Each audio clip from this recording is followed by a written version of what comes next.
আসসালামু আলাইকুম ওয়া রাহমাতুল্লাহি ওয়া বারাকাতুহু। সম্মানিত সমস্ত শ্রোতামণ্ডলী,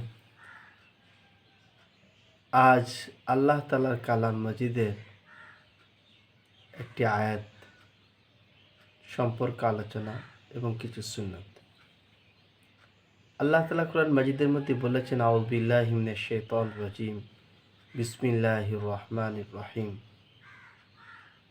ওয়াতাসিমু বিহাবলিল্লাহি জামিয়া ওয়া লা তাফাররাকু। আল্লাহ তাআলা কোরআন মাজিদের মধ্যে বলেছেন যে তোমরা ঐক্যবদ্ধভাবে থাকো, তোমরা ফিরকাবান্দি করো না। তোমরা যদি ফিরকাবান্দি করো তাহলে কি হবে? এতে তোমাদের এগেনস্টে যারা আছে বেদিন, তাদের মনোবল বেড়ে যাবে। আর তাদের মনোবল যখন বেড়ে যাবে তখন কিন্তু তোমাদের উপরে অ্যাটাক হবে।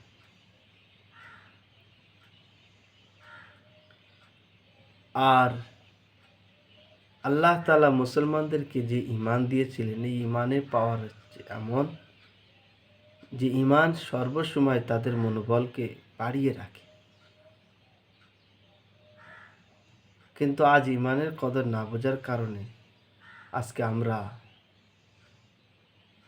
নিজেদের পায়ে নিজেরা কুরুল মারলাম। আচ্ছা, এই যে আমাদের ভারতবর্ষে যে ফিতনাটা উঠেছে, মোদি ফিতনা, এই ফিতনাটার কারণ কি? আর আল্লাহ তাআলা এই ফিতনা থেকে মুসলমানদেরকে কি উপকার করতে চাচ্ছেন? মোদির এই ফিতনা মুসলমানদের জন্য ক্ষতিকারক না হিন্দুদের জন্য ক্ষতিকারক? মোদি কাদের দলে? মোদির কাদেরকে ডাক দিচ্ছে? ডাকের আকার আকৃতি কিন্তু অন্যরকম, কিন্তু প্রকৃত ডাক দিচ্ছে যে মুসলমান, তোমরা শরিয়াতের সাথে জড়িয়ে যাও। তোমাদের আসল শরিয়াত কত সুন্দর শরিয়াত, তোমরা শরিয়াত ছাড়া কেন চলছো? মোদি পড়তেও আমাদের ঘুম ভাঙানোর চেষ্টা করলে, এনআরসি, এনপিআর, সিএএ, কাশ্মীরের 370, কিন্তু আমরা মুসলমানরা তাও এক প্ল্যাটফর্মে আসিনি।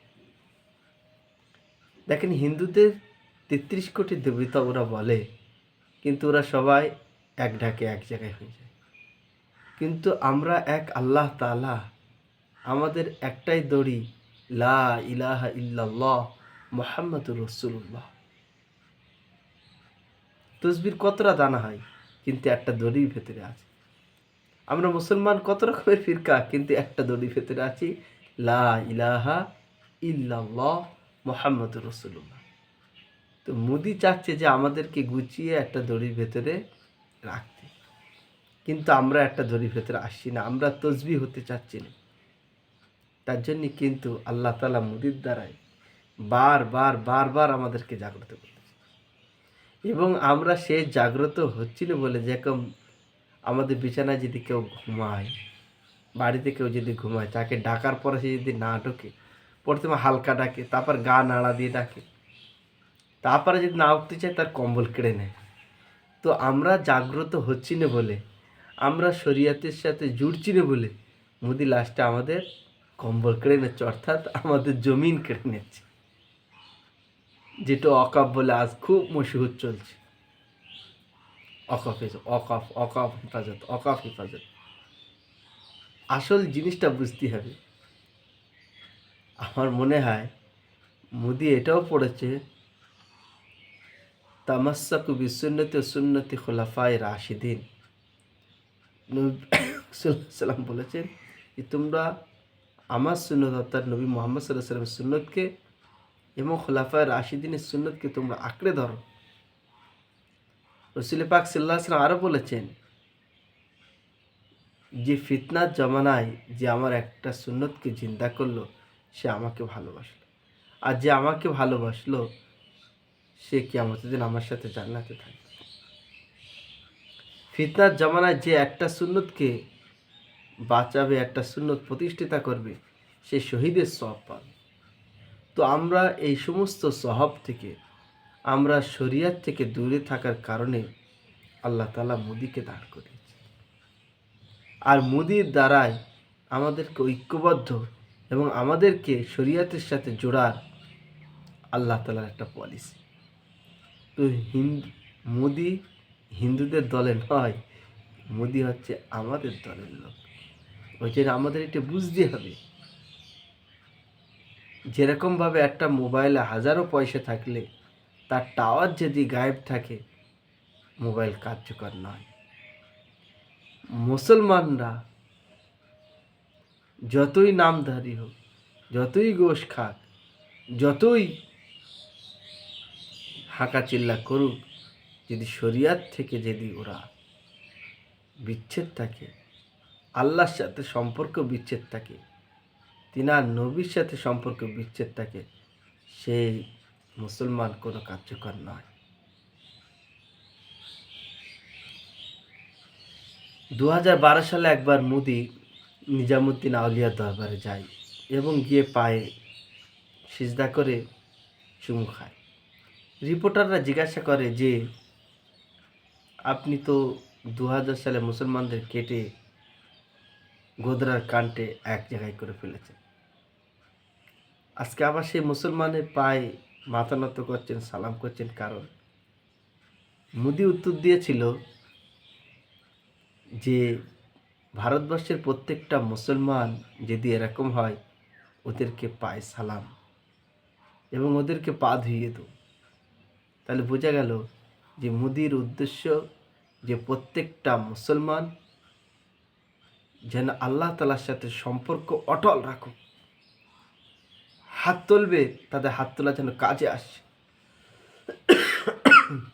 যেরকম আউলিয়ারা করেছেন। আমরা সকলেই অবগত, খাজা মুঈনুদ্দিন চিশতি রহমতুল্লাহ আলাই পৃথ্বীরাজ রাজাকে কি কেরামত দেখিয়েছিলেন। তো মোদি চাচ্ছে আমার ভারতবর্ষে যতটা মুসলমান আছে তারা যেন কিরামতওয়ালা মুসলমান হয়। প্রত্যেকটা মুসলমান হচ্ছে হীরা জহর, কিন্তু প্রত্যেকটা মুসলমান বর্তমানে কয়লা হয়ে আছে। তো যাতে করে আমরা শরিয়াতের সাথে জুড়ি, যাতে করে আমরা আল্লাহ দিনকে মজবুত করে ধরি, আল্লাহ তাআলা সেই কাজটা মোদির দ্বারাই নিচ্ছে। আমি একটু আগেই বললাম যে বাড়িতে কেউ ঘুমালে তাকে হালকাভাবে প্রথম ডাকতে হয়, মোদি তাই করলে 370 হটালে। তারপর একটু জোরে ডাকা হয়, মোদি এনআরসির কথা তুললে। তারপর আর একটু জোরে ডাকা হয়, মুসলমানদের ওই বোরকা নিয়ে তুললে মোবিলিং চিং হচ্ছে। তারপরে যদি না ওঠে, তার বিছানা টেনে তুলে কেতা কম্বল টেনে নিয়ে ফেলে দেওয়া হয় আর তাকে টেনে হিঁচড়ে তোলা হয়। তা মোদিও সেই কাজটা করছে, এখন মাটি ধরে টানছে যাতে মুসলমানরা পড়ে যায় এবং মুসলমানরা জাগ্রত হয়ে যায়। ওই জন্যে আমাদের নিরাশ হওয়ার কোনো দরকার নেই। আমরা আছি আমাদের আদি পিতা আদম আলাইহিসসালামের সেই আল্লাহ তাআলা পাঠিয়েছিলেন এই ভারতবর্ষে।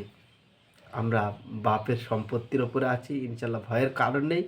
ভয় হচ্ছে যে আমরা আল্লাহ তাআলা তবে ইস্তেগফার করে আল্লাহ তাআলার সাথে সম্পর্ক অটুট করে নেই, তাহলে ইনশাল্লাহ বিশ্বের কোনো শক্তি নাই যে মুসলমানদের জিনিসপত্র নিয়ে নাড়ানাড়ি কাড়াকাড়ি করবে। আল্লাহ তাআলা আমাদের সকলকে তৌফিক দান করুন বলুন আমিন।